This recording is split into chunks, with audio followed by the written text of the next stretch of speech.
Imagine walking into your own home expecting to kiss your wife goodnight, only to find her in the arms of another man, in your bed. What would you do? Scream? Walk away? Or take extreme revenge? This is the story of how one husband turned heartbreak into shocking payback.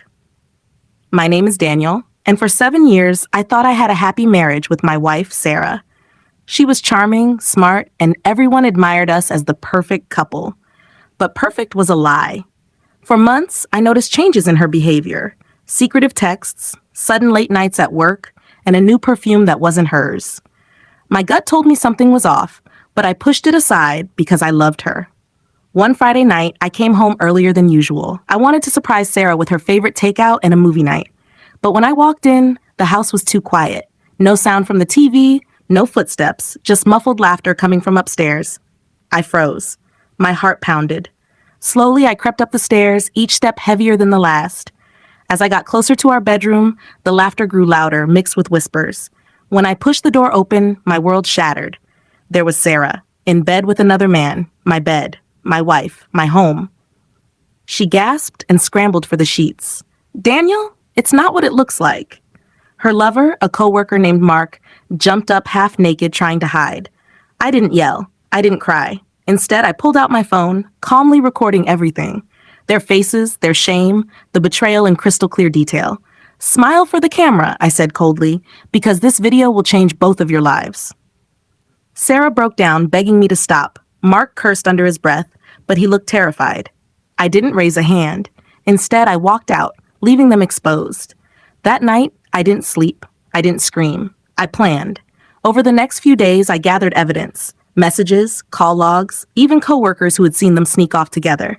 Once I had everything, I filed for divorce, but I wasn't done. My revenge had only begun.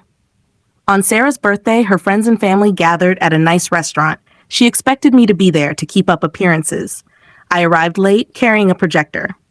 Everyone cheered when I walked in, until I turned on the screen. The video played. Gasps filled the room as Sarah and Mark's betrayal played for all to see.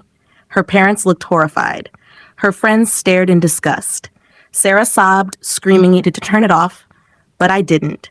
I let everyone see the truth. When the video ended, I said, "This is the woman I married. This is what she thought of our vows. And this," I pointed to Mark, who was standing frozen in the corner, "is the man she threw her life away for." The room went silent. Then Sarah's father stood up and said, "Daniel, I'm so sorry. You deserved better." That was the nail in the coffin. Even her family turned on her. But my revenge didn't stop there. I took everything to HR at Sarah's workplace because Mark wasn't just her fling. He was her boss. Their relationship violated company policy. Within a week, Mark was fired for misconduct, and Sarah's reputation at work was destroyed. The divorce was quick and brutal. Thanks to the evidence I had, I won the house, the car, and most of our shared assets. Sarah walked away with almost nothing but her shame. Months later, she called me, crying, saying she'd made a mistake and wanted me back. I laughed and hung up.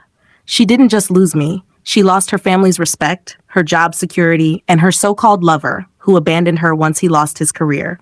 Karma hit harder than I ever could. As for me, I found peace. I realized that revenge wasn't just about anger. It was about taking back control. Sarah thought she could humiliate me, but in the end, she destroyed herself. If you liked the video, please subscribe and turn on notifications.